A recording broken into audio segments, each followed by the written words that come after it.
আসসালামু আলাইকুম। আমরা মাজায় যে পানি উঠাই, তো এখানে বিশাল বড় একটা কুয়া আছে। তো কুয়াটা মানে শীতকালে পানিটা খুব কম ওঠে, গরমকালে ওঠে বেশি। এখন কুয়াটার মাটি ছাপ করতেছে নিচে, অনেক নিচে। দেখেন কিনা জানি না, অনেক নিচে কুয়াটা। দেখেন বিশাল বড়।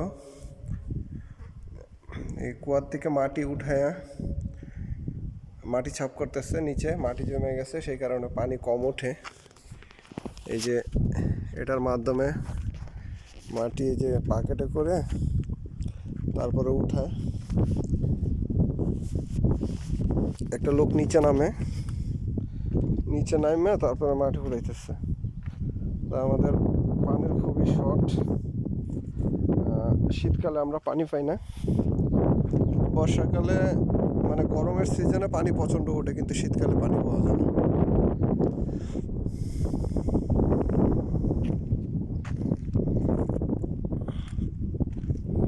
আর আমরা এখানে এই যে খ্যার মজুত করে রাখছি।